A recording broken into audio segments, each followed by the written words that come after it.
여러분, 우리는 이번 한 주간 아주 소중한 주간을 맞이하게 됩니다. 예수님은 나귀를 타시고 예루살렘 성에 입성하실 때 많은 사람은 자기 옷을 피고 그 나귀 등에 피고 예수님은 거기에 태우시고, 그리고 예수님은 예루살렘 성을 올라가시는데 사람들은 종려나무가지를 꺾어 흔들면서 왕으로 오신 주님 호산나 호산나 이렇게 맞이하십니다. 그런데 예수님은 예루살렘 성으로 들어가셔서 조선 총독부 일제시대 그런 총독부 건물로 들어간 것이 아니라 다시 로마가 지배하고 있는 로마의 총독부 건물에 들어가서 로마 군병들을 다 몰아내고 이스라엘을 회복시키신 것이 아니라 성전으로 가셨어요. 그리고 성전에서 성전을 정화하셨습니다. 그리고서 제자들에게 십자가에 달려 돌아가실 것을 말씀하시고 겟세마네 동산에서 목요일 밤을 새워서 기도하십니다. 그날 밤 예수님은 유대 대제사장들과 그리고 저들 장로들과 바리새인과 서기관들 그리고 로마 군병들에 잡혀서 밤새껏 고난을 당하시고 금요일날 십자가에 달려 돌아가셨습니다. 6시간 동안 금요일 아침 9시부터 오후 3시까지, 그리고 예수님은 다 이루셨다고 십자가에 7마디를 하시고 운명하셨어요. 그리고 우리 죄를 다 속해 주셨습니다. 문제는 3일 후에 예수님은 장사된 그 무덤에서 부활하신 것입니다. 그래서 다음 주간에는 부활주일이 됩니다. 사랑하는 성도 여러분, 이번 주간에 예수님께서 골고다 십자가에 올라가신 주님을 생각하면서 오늘 총 주제는 도대체 십자가가 무엇일까? 십자가가 어떤 능력이 있을까? 본문의 말씀 18절에는 십자가의 도가 멸망하는 자들에게는 미련한 것이요 구원을 얻는 우리에게는 하나님의 능력이라고 했습니다. 우리 기독교인들은 십자가를 사랑합니다. 어느 곳에 가든지 십자가가 있으면 기뻐합니다. 전 세계를 여행하다가도 십자가가 있는 교회에 우뚝 서면 마음에 기뻐합니다. 십자가로 때로는 귀걸이, 목걸이, 자동차에 십자가 마크를 붙이고 집 대문에 십자가를, 그리고 교회에 십자가를 이렇게 걸고 합니다. 여러분, 과연 십자가가 장식품으로 어울리는 것입니까? 십자가는 무서운 사형틀입니다. 로마 사람들은 전 세계를 지배할 때 로마 제국에 반역하는 자들을 극악무도한 무서운 형벌의 하나로 십자가형, 이런 것을 고안해서 처형시켰어요. 로마인들은 절대 자기 자신들은 십자가형을 당하지 않습니다. 단두대로 처형시키지만은 이방인들, 반역자들은 십자가형을 시키는 것입니다. 얼마나 잔인하고 얼마나 비참한지 AD 315년에 로마인들도 더 이상은 십자가형을 시킬 수가 없다. 길거리에 달아놓은 십자가에 매달린 저 극악무도한 저런 형을 중지시키자 로마인들도 더 이상 실행할 수가 없었던 십자가형이었습니다. 그런데 어떻게 우리는 이 십자가를 장식품으로 달고 다닐 수 있냐 그 말이에요. 여러분, 프랑스의 사형틀은 단두대입니다. 우리나라의 사형틀은 지금도 목을 매는 것입니다. 또는 참수시켰습니다. 한강 새남터에 1680년도 병인교란 신미 양요 때 예수 믿는 사람들 잡혀서 그들을 참수시킨 그런 사형틀이 있습니다. 여러분, 이 흉악한 사형틀을 어떻게 우리가 이것을 장식품으로 이걸 자랑하고 십자가를 보면 기뻐할 수 있냐 그 말입니다. 그런데 이 십자가는 오늘날 우리 교회의 상징이요 기독교의 표지물이 된 것입니다. 사도 바울은 고린도전서 2장 2절에 나는 십자가 외에는 아무것도 알지 않기로 작정하였다고 그랬어요. 그래서 십자가 외에는 다른 것을 전하지 않고 십자가만 자랑하고 전한다고 얘기했습니다. 마귀는 사실 십자가를 가장 싫어합니다. 저는 그 드라큘라를 영화를 볼 때 아무도 무서워하지 않는 드라큘라, 그러나 십자가만 대면 벌벌 떨면서 도망가는 그 모습을 보면서 여러분, 이 세상에서 마귀를 물릴 수 있는 유일한 것은 뭐냐? 십자가다. 그래서 여러분, 우리가 십자가를 사랑하고 십자가를 붙잡고 우리가 신앙생활을 하는 줄 믿습니다. 그래서 십자가의 도가 멸망하는 자들에게는 미련한 것이요 구원을 얻는 우리에게는 하나님의 능력이 됨이라고 했어요. 사람들은 훌륭한 사람, 성인 이렇게 말할 때는 그의 살아있을 때의 생활 자체가 훌륭해서 존경할 만해서 우리가 그를 성인이라 훌륭한 사람이라 그렇게 말합니다. 그러나 예수님은 살아계실 때 삶이 마지막 절정 이루는 것이 뭐냐? 십자가의 죽음이십니다. 예수님이 예수님 되시고 예수님의 구주가 되시고 우리의 왕이 되시고 나의 구세주가 되는 표식이, 그 표가 어디냐? 십자가에서 죽으심이십니다. 그래서 바로 그 위대한 십자가의 죽으심, 이것 때문에 우리가 주님을 섬기고 사랑하고 믿고 자랑하게 되는 것입니다. 바둑을 둘 때도 바둑에 도가 있어요. 그래서 그걸 기도라고 합니다. 차를 마실 때도 일본 사람이나 중국 사람은 차도가 있습니다. 그래서 그 차도를, 음식 먹을 때도 음식에 도가 있어요. 아무렇게나 음식 먹지 않습니다. 한식을 먹든지 양식을 먹든지 음식 먹는 도가 있어요. 오늘 본문에 보니까 십자가의 도가, 그래서 십자가의 도가 멸망하는 자들은 미련하는 것이지만 구원을 얻는 우리에게는 하나님의 능력이라고 했습니다. 도대체 십자가의 도가 무엇인가? 구원을 얻는 우리들이 그 십자가의 도가 우리에게 어떤 것을 전해주는가? 이것을 오늘 저는 말씀드리고자 합니다. 첫째로, 우리는 십자가는 죄를 깨닫게 하는 능력이 있음을 알아야 합니다. 여러분, 공부를 많이 했다고 죄를 깨닫습니까? 법을 많이 안다고 죄를 깨닫습니까? 목욕탕에 가서 목욕을 깨끗이 했다고 죄가 없어집니까? 학교 다니면서 도덕, 윤리, 공부 A+ 맞았다고 죄가 없어집니까? 죄를 없앨 길이 무엇입니까? 죄를 깨닫게 하는 능력이 무엇입니까? 여러분, 어떤 사람은 암병인데 암병인 줄 모르고 암을 찾지 못하다가 어떤 병원에 가서 어떤 의사가 그것을 발견해서 그 의사 선생님이 암병이라는 걸 규정했어요. 놀라운 사실이죠. 여러분, 죄인인데 죄인 것을 알지 못하는 것, 눈이 열려야 자기가 죄인인 것을 알지요. 눈이 닫혔는데 어떻게 자기가 죄인 줄을 압니까? 누가복음 5장 5절에 보면 베드로는 밤새껏 그물을 던졌으나 고기를 잡지 못했어요. 처자식을 부양해야 할 어부 베드로, 허탈한 마음으로, 피곤하고 지친 마음으로 그물을 싣고 있었습니다.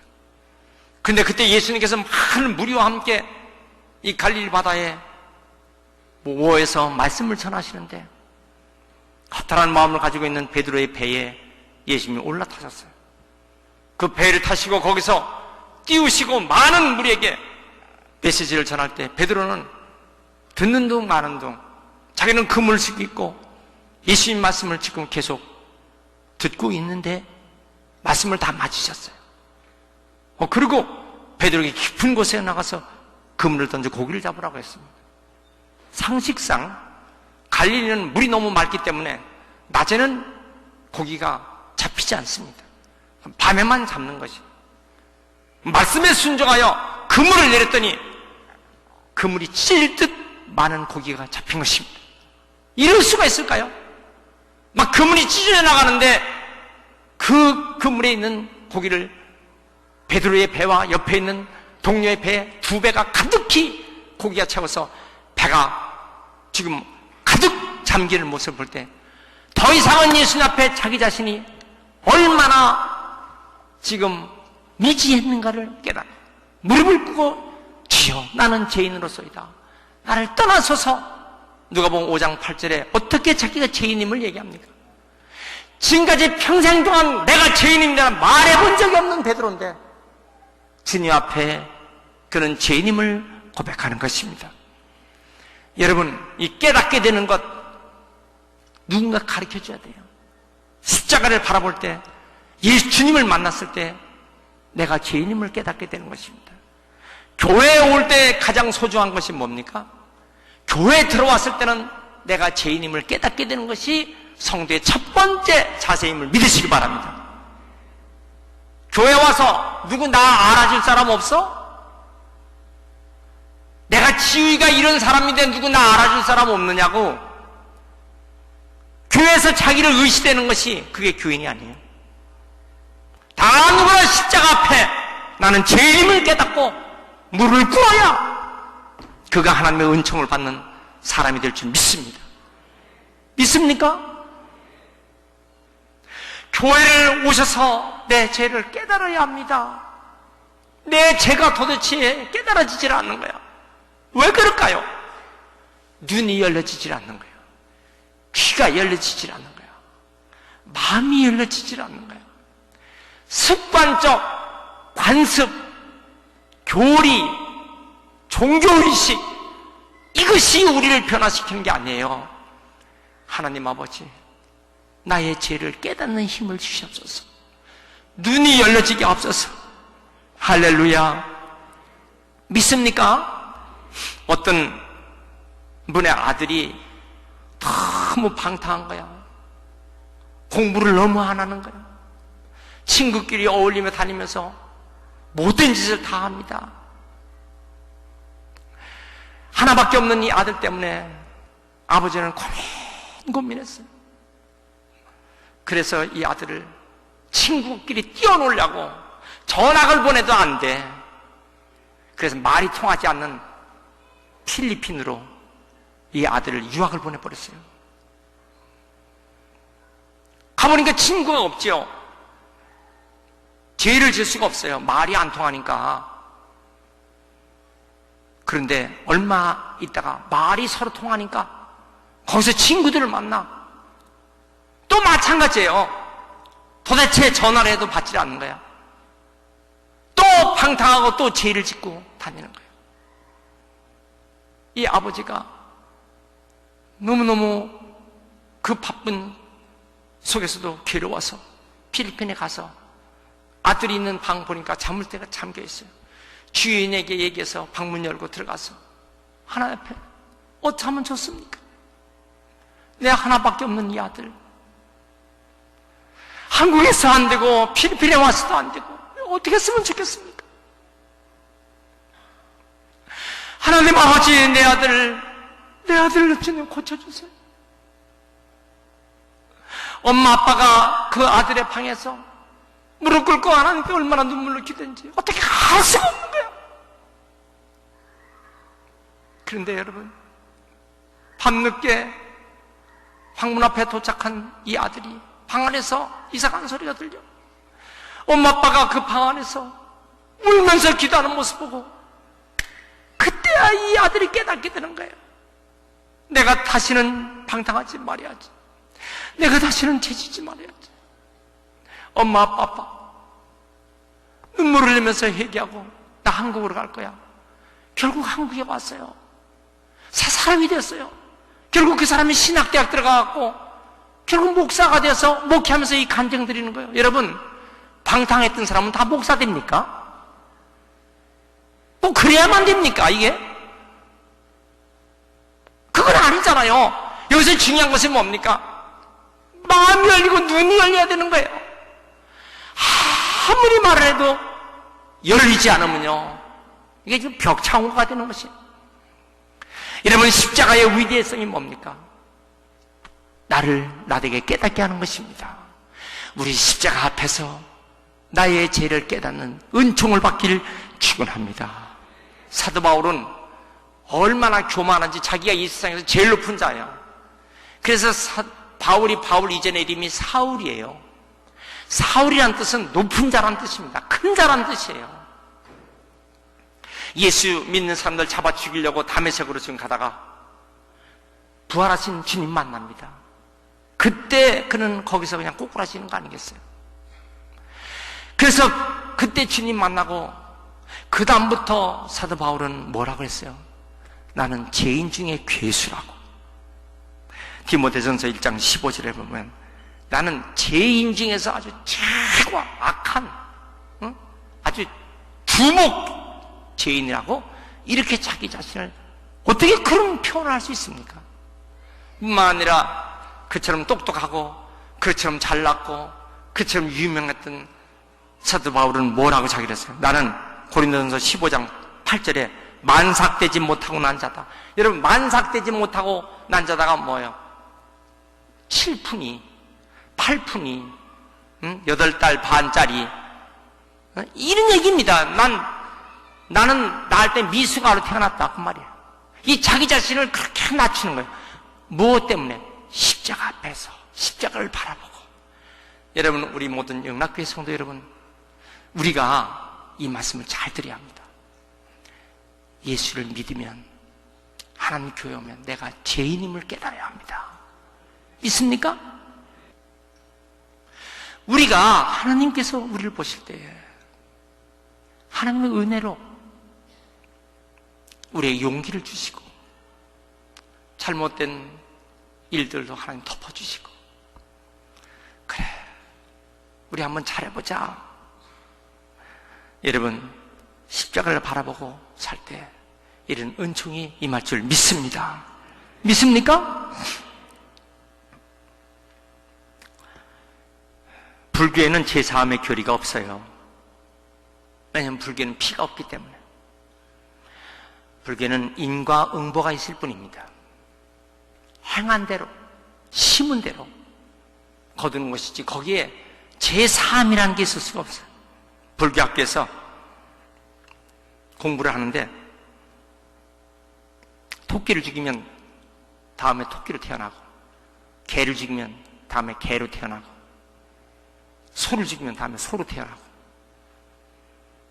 그렇게 이제 윤회설을 배울 때 한 학생이, 선생님, 그럼 사람 죽이면 다음에 사람으로 태어나나요? 답변할 수가 없어. 이 뭐냐면 이 교리의 모순 때문에 그런 것입니다. 여러분, 우리가 제사함 받을 수 있는 것은 뭐예요?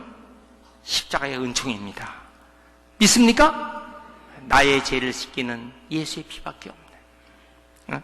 주의 보혈 능력이 또다. 예수님만이 제사함에 은총이 있음을 믿으시고 이번 주간에 감사하는 마음으로 사시길 축원합니다. 세 번째, 십자가의 능력입니다. 그건 병고침의 능력이 있는 것입니다. 예수님은 십자가에서 달려 돌아가시면서 우리의 죄와 질병을 짊어지셨어요. 마태복음 8장 17절에 이사야 선자의 그 말씀을 그대로 전했던 거 아니겠습니까? 우리의 연약한 것을 친히 담당하시고 병을 짊어지셨다. 여러분, 십자가 앞에서 우리가 기도할 때 십자가의 능력으로 우리의 모든 병을 다 고쳐준 주님을 믿으시기 바랍니다. 죽을 수밖에 없었던 죄, 도저히 약으로 될 수 없는 나의 병, 도저히 회복할 수 없는 나의 모습, 그러나 십자가의 은혜로 하나님께서 회복시켜 주셨어요. 여러분, 이 은혜를 우리 모두 체험하시고 이 은혜를 잊지 않고 사시길 축원합니다. 믿습니까? 프랑스 군인들은 지금도 전쟁터에 나갈 때는 두 개의 책을 가지고 나가는 것이 저들의 습관인데, 하나는 성경책이요, 또 하나는 파스칼이 지은 빵새라고 하는 책입니다. 근데 그 빵새의 책이 어떠한 연유로 만들어졌냐면은, 이 파스칼의 여동생이 불치병에 걸렸어요. 사랑하는 여동생, 하나밖에 없는 여동생이 그 불치병으로 죽어가는데, 빵새가 하나님 앞에 기도합니다. 하나님, 살아계신 하나님, 내 여동생이 병을 고쳐주세요. 얼마나 간절히 그날 밤에 기도하는지. 그런데 기도 중에 십자가가 나타나서 자기 여동생의 그 모습을 십자가가 다 가려준 거예요. 놀라운 이런 기도 중에 본 환상 때문에 그 다음에 자기 여동생을 만나서 여전히 누워있는 여동생이 가서 그런 얘기를 하니까, 오빠, 내 병이 지금 고쳐졌어. 내가 지금 건강해졌어. 여러분, 그 십자가 사건 때문에 그 이후에 자기 여동생이 살아났습니다. 그래서 쓴 책이 빵새요. 그래서 파스칼은 평생 동안 가죽 조각에다 다음 같은 것을 써서 속에다 품고 다녔어요. 뭐를 썼냐면은, 나는 철학자의 하나님을 믿지 않는다. 다시, 나는 철학자의 하나님을 믿지 않는다. 나는 아브라함의 하나님, 이삭의 하나님, 야곱의 하나님, 살아계신 하나님을 믿습니다. 여러분, 살아계신 하나님을 믿는 사람, 십자가 앞에서 놀라운 기적의 치유 역사가 나타날 줄 믿습니다. 마태복음 9장 20절에 10개의 혈류병 걸린 여인, 남편에게 버림받고 가족에게 쫓겨나고 이 약 저약, 이 의원 저의원, 이 병원 저병원, 좋다는 거 다 해봤으나 있는 것 다 허비하고 더 비참해졌어. 아무 소용이 없는데, 그때 예수님께서 이 마을에 오신다는 소식을 듣고 사람들이 굴처럼 많이 몰려있는데 예수님 뒤에 가서 옷자락을 잡습니다. 예수님 그때 하신 말씀이 뭐예요? 누가 내 옷을 잡았느냐? 이 여인에게 내 믿음대로 될지어다. 그 즉시 그의 무서운 질병이 주님의 십자가의 은총으로 깨끗이 고침받은 줄 믿습니다. 여러분, 우리가 예수 믿는 놀라운 은혜 중에 하나가 뭡니까? 하나님, 나에게 심의 은총을 주심을 감사합니다. 예수 믿고 십자가의 은총으로 모든 질병을 다 물리치기를 축원합니다. 따라서 모든 악한 질병은 예수 보혈의 피로, 십자가의 능력으로, 예수님의 이름으로 물러가라! 우리는 이런 외침의 기도를 하고 병마를 물리치기를 축원합니다. 믿습니까? 십자가의 은혜, 십자가의 은총. 자, 네 번째는 무엇입니까? 십자가는 죽음으로만 끝나는 게 아니에요. 부활의 능력이 있으면 말이세요. 여러분, 다음 주 안에는 우리가 1년 중에 최고 기쁜 찬송도 환희의 찬송을 하는 부활주일입니다. 십자가의 죽음으로 끝나는 것이 아니라 부활의 능력을 십자가가 증거해 준 거예요. 기독교에 큰 산맥 두 개가 있어요. 그 첫 번째 산맥은 뭐예요? 십자가의 산맥이에요. 또 하나의 산맥은 뭡니까? 부활의 산맥입니다. 그래서 십자가를 생각할 때는 우리가 눈물이 나고 하지만 부활의 주님을 생각하면요, 기뻐지는 거예요. 부활의 첫 열매가 되신 주님 의지해서 우리도 영원히 다시 사는 복을 받기 때문입니다. 믿습니까? 여러분, 십자가는 부활의 능력이 있어요. 우리 모두 이 귀한 은총이 십자가의 은총으로 부활의 역사가 내 심령 위에, 내 가정 위에, 우리 교회 위에, 이 나라 위에 있길 축원합니다. 할렐루야. 이화여자대학교를 세운 김말란 박사는 돌아가실 때 유언하기를, 나는 죽는 것이 아니다. 나는 천국 가는 것이다. 내가 죽으면 장례식이라고 부르지 마세요. 나를 천국으로 보내는 환송식이라고 불러주시고 환송식 예배를 드려주세요. 그래서 자기의 그 환송식 예배에 대한 것을 말씀을 했어요. 여러분, 사실 부활은요,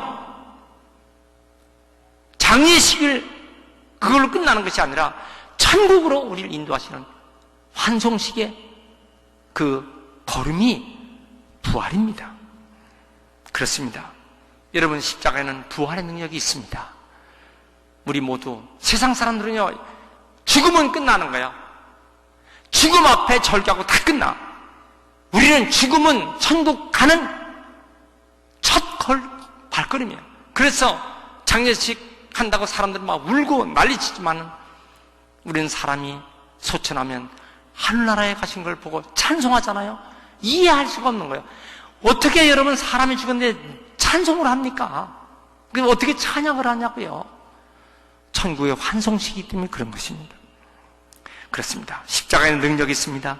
죄를 깨닫게 하고 죄 용서함을 얻고 병고침의 능력이 있고 부활의 능력이 있습니다. 여러분, 오늘 말씀이 무엇입니까? 십자가는 이 세상의 지혜와 총명을 초월하는 하나님의 능력입니다. 이 세상은 자기 지혜로 하나님을 알지 못하므로 하나님께서 십자가를 통하여 전독케 하시고 사람들은 미련하다고 보지만은 믿는 자들을 세워가는 십자가의 은총, 이 은혜가 우리 모두에게 있길 축원합니다. 그리고 우리 십자가를 증거하는 우리 모두가 되시길 축원합니다.